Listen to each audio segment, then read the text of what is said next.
స్తోత్రం. హల్లెలూయా.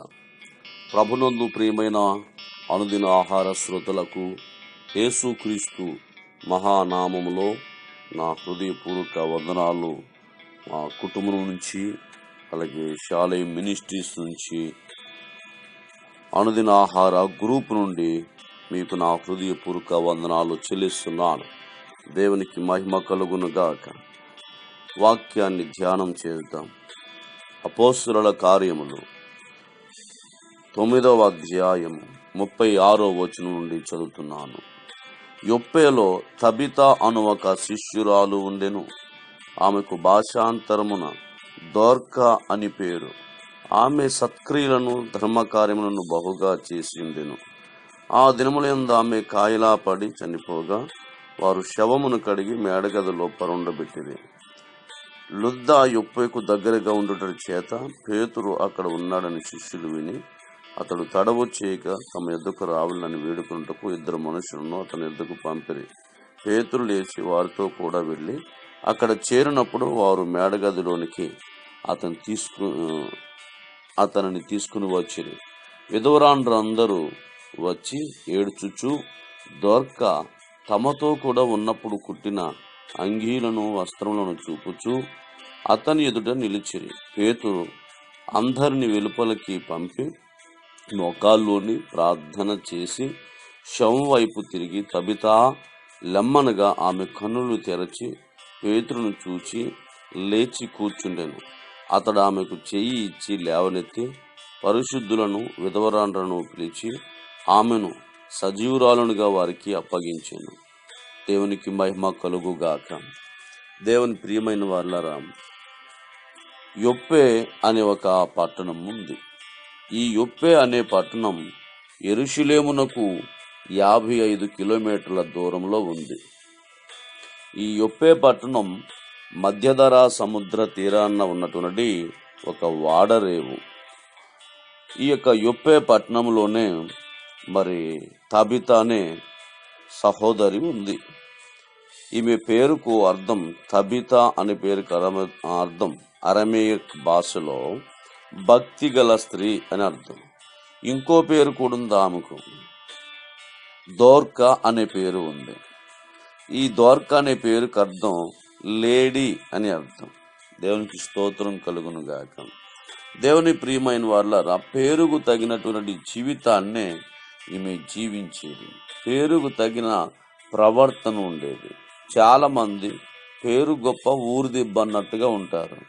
ఏమండి, గనుక పేరు ఒకటి, ప్రవర్తన ఒకటి ఉండకూడదు. పేరుకు తగిన ప్రవర్తన మనం జీవించాలి. ఈ తబితా అనే పేరుకు అర్థం భక్తి గల స్త్రీ, చాలా భక్తిగా ఉంటారు. దోర్కా అనే పేరు అర్థం లేడీ, చాలా చురుకు, పనుల విషయంలో, ప్రార్థన విషయంలో, భక్తి విషయంలో లేడీ వల్లే చురుగ్గా ఉంటుంది. అంతేకాదు ఆమెకు ఒక చక్కని నామకరణం కూడా చేయబడ్డాది. ఏమనంటే ఆమె శిష్యురాలు అట.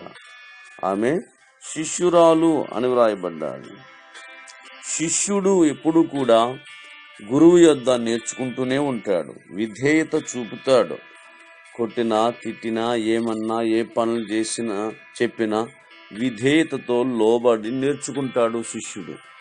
అటువంటి నేర్చుకునే స్వభావం, విధేయత కలిగిన స్వభావం ఈ తబితా, ఈ దోర్కాకి ఉంది. ఈ 2 పేర్లు ఈమెవే.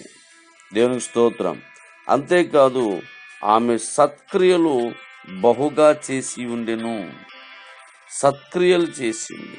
సత్క్రియ అనగా మంచి కార్యములు, మంచి పనులు. తీతు పత్రిక 2వ అధ్యాయం 14వ వచనం చూసినట్లయితే, సత్క్రియలందు ఆసక్తి గల ప్రజలను దేవుడు తన కోసం ఎన్నుకోవటానికి కొరకై ఆయన తన ప్రాణాలు పెట్టాడు. అయితే ఈ దినాల్లో చాలా మంది సత్క్రియలు, మంచి పనులు చేయట్లేదు. చెడు పనులు ఎక్కువ, మంచి పనులు తక్కువ. ఏం మంచి చేశాము అని అంటే ఏం మంచి చేయము. అవకాశం ఉండి చేయము, అవకాశం లేని వాళ్ళు చేయరు. నేనేం చేయగలను అంటారు. సువార్త చెప్పడం, వాక్యం ప్రకటించడం, దిక్కులేని వాళ్ళకి అన్నం పెట్టడం, బట్టలు ఇవ్వటం, ఆర్థిక సహాయం చేయడం, లేవలేని వాళ్ళు లేవనెత్తడం, చాలా ఉన్నాయి సత్క్రియలు అంటే. ఈ మంచి పని అంటే ఏదైనా చేయొచ్చు. కరపత్రికలు పంచిపెట్టవచ్చు, లేవలేని ముసలోని లేవనెత్తవచ్చు, హాస్పిటల్లో పరిచర్య చేయవచ్చు, గుడ్డి వారికి త్రోవ చూపవచ్చు, బలహీనలకు వంట చేసి పెట్టవచ్చు. ఇవన్నీ సత్క్రియలు, మంచి పనులు కదా. అన్యుడికి వాక్యం చెప్పవచ్చు, అన్యుల కోసం ప్రార్థన చేయొచ్చు, ఉపవాసం ఉండొచ్చు, అర్థమైంది, చర్చిలో పని చేయొచ్చు, బరకాలు వేయచ్చు, పాత్రలు కడగొచ్చు, కుర్చీలు వేయచ్చు, చేపలు వేయచ్చు. ఇదంతా కూడా సత్క్రియలు, దేవుని పని. ఇవి పాటలు పాడవచ్చు, వాయిద్యాలు వాయించవచ్చు, ఆరాధన చేయొచ్చు. ఇవన్నీ సత్క్రియలు. ఇలా అనేకమైన సత్క్రియలు ఆమె మంచి మంచి క్రియలను చేసింది. సత్క్రియలే కాకుండా ఇంకా మంచి పనులు ఆమెలో మనం చూసాం. సత్క్రియలను, ధర్మ కార్యములు బహుగా చేసిండెను. ఏ కార్యములు? ధర్మ కార్యములు. ఈ ప్రక్కనే అధ్యాయంలోనే 9వ అధ్యాయం చదువుకున్నాం కదా మనం. ఇప్పుడు ఈ 10వ అధ్యాయంలోకి వెళ్తుంటే ఎక్కడో ఒక ఆయన ఉన్నాడు. ఇటలీ పటాలం అనబడిన పటాలంలో శతాధిపతి అయిన కొర్నేలు అని ఒక భక్తిపరుడు కైసెరలో ఉండెను. అతడు తన ఇంటి వారందరితో కూడా దేవుని యందు భయభక్తులు గలవాడై ఉండి ప్రజలకు బహుధర్మం చేయుచు ఎల్లప్పుడూ దేవునికి ప్రార్థన చేయుచుండువాడు.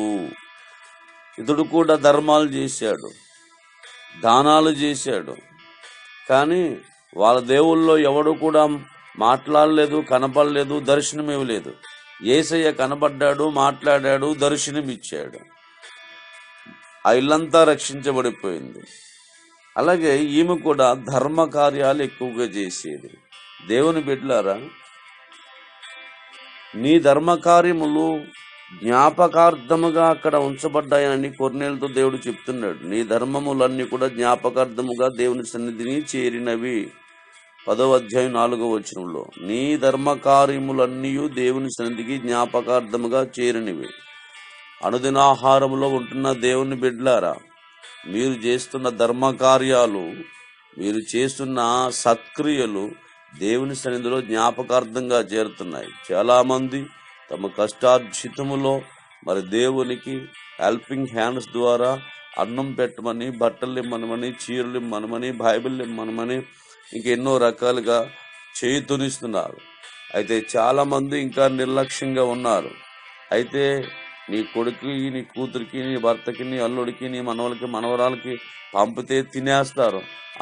ఏం పంపావు, ఏం చూసావు, ఏమి ఇచ్చావు మాకు, అన్ని సంవత్సరాలు ఉన్నా మాకు ఏం కూడబెట్టావు అని చివరికి నీ నొంట్రోలను చేసేస్తారు. ఎవరు చేర్చుకోరు, ఎవరు చూడరు అనుకుంటున్నావు. నేను బాగా పెట్టేస్తే నన్ను బాగా చూసేస్తారనుకుంటావు. 1,00,000 మంది చూశాను, ఎవరు చూడరు. అయితే ధర్మ కార్యములు, సత్క్రియలు, దానాలు చేసినప్పుడు అవి దేవుని సన్నిధికి జ్ఞాపకార్థంగా చేరుతాయి.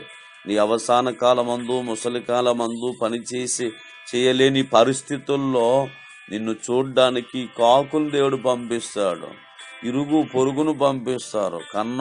కన్న బిడ్డలు, రక్త సంబంధులు చూడకపోతే దేవుడు ఏదో ఒక ఆశ్రయాన్ని ఇస్తాడు. అంచేత దేవుడి సన్నిధిలో మీ పనులు, మీ దానాలు, మీ ధర్మాలు, మీ అర్పణలు జ్ఞాపకార్థంగా చేరేలాగా హృదయపూర్వకంగా దేవుని సేవ చేయండి. హృదయపూర్వకంగా దేవుని పనిని చేయండి. దేవునికి మహిమ కలుగును గాక. ఈమె మరి కాయిలా పడి జబ్బు పడిపోయింది, చనిపోయింది. చనిపోతే అక్కడ ఉన్న వాళ్ళందరూ కూడా పేతురు గారికి కౌరంపారు. పేతురు గారు వచ్చారు. పేతురు గారు వచ్చేసరికి విధవరాండ్రందరూ కూడా గొల్లున ఒక్క పట్టునే ఏడ్చేస్తున్నారు, గొల్లుని ఏడ్చేస్తున్నారు. విధవరాండ్రందు ఎలా ఏడుస్తున్నారు తెలుసా? ఆమె, ఆ దొర్క, ఆ యొక్క తబిత బ్రతికున్నప్పుడు వాళ్ళకి కుట్టిన చీరలేంటి, జాకెట్లేంటి, గౌన్లేంటి, అంగీలేంటి, స్వెటర్లేంటి, సాలువాలేంటి, అవన్నీ చూపిస్తూ, ఇదిగో నాయనా దైవజనుడా, ఇదిగో ఈ యొక్క దొరక బ్రతుకున్నప్పుడు, ఈ తబిత బ్రతుకున్నప్పుడు మాకు కుట్టించింది. ఇప్పుడు మాకు ఎవరు బట్టలు ఇస్తారు? మాకు ఇప్పుడు ఎవరు సాలువలు ఇస్తారు? ఇప్పుడు మాకు ఎవరు బట్టలు తొడుక్కోవడానికి ఇస్తారు? ఈమె చచ్చిపోయిందయ్యా, ఎలాగా అని వాళ్ళందరూ, విధవరాండ్రందరూ గొల్లుని ఏడుస్తున్నారు. బట్టలు చూపించి ఆమె ఇచ్చినవి ఆమె కుట్టేదనమాట. ఆమె స్వయంగా నేసి ఇచ్చిందనమాట వాళ్ళందరికీ, ఆ విధవరాండ్రందరికీ. వాళ్ళందరూ గొల్లు ఏడుస్తుంటే పేతురు గారు దైవజనుడి యొక్క హృదయం కరిగిపోయింది. ఇటువంటి వ్యక్తి బ్రతకాలి అని దేవుణ్ణి గోజాడి అడిగితే దేవుడు ఆమెను బ్రతికించాడు, ఆమెను ప్రాణం పోశాడు, ఆమె లేచి నిలబడ్డాది. ఆ విధవరాల కన్నీరు సత్క్రియలు బ్రతికించాయి, ఆమె మంచి పనులు బ్రతికించాయి. మనం చచ్చిపోతే నలుగురు చెప్పుకునే రకంగా ఉండాలండి, మనం లేకపోతే నలుగురు చెప్పుకునే రకంగా ఉండాలి. చచ్చింది పేడ వదిలింది అన్నట్టుగా ఉండకూడదు. ఏమన్నా ఏమొస్తాయండి మనకు కూడా? బంగారాలు వస్తాయా, బండ్లు వస్తాయా, వెండి వస్తుందా, ధనధాన్యాలు వస్తాయా, ఆస్తుల ఐశ్వర్యాలు వస్తాయా? ఏమీ రావు, ఏముంచరు కూడా. సత్క్రియలు మాత్రమే వస్తాయి. వారి క్రియలు వారి వెంట పోవునని వాక్యం చెప్తుంది. మనం చేసే కార్యాలు మనకు కూడా వస్తాయి అంతే.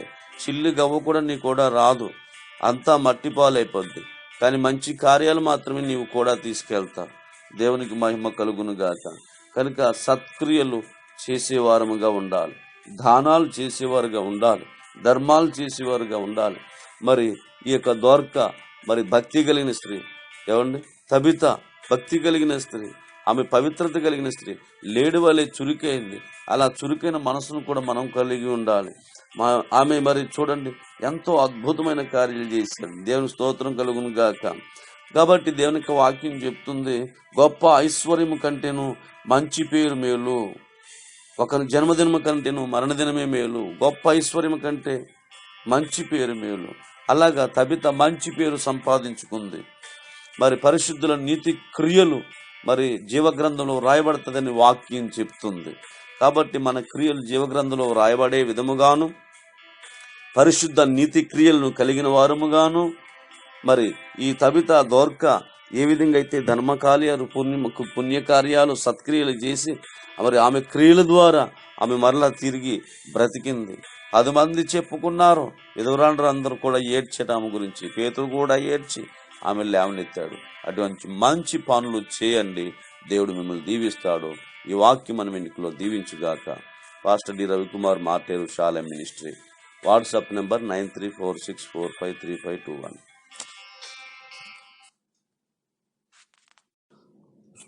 స్తోత్రం, హల్లెలూయా. ప్రభునందు ప్రియమైన అనుదిన ఆహార శ్రోతలకు యేసుక్రీస్తు మహానామములో నా హృదయపూర్వక వందనాలు. మా కుటుంబం నుంచి, అలాగే షాలెం మినిస్ట్రీస్ నుంచి, అనుదిన ఆహార గ్రూప్ నుండి మీకు నా హృదయపూర్వక వందనాలు చెల్లిస్తున్నాను. దేవునికి మహిమ కలుగునుగాక. వాక్యాన్ని ధ్యానం చేద్దాం. అపోస్తలుల కార్యములు 9వ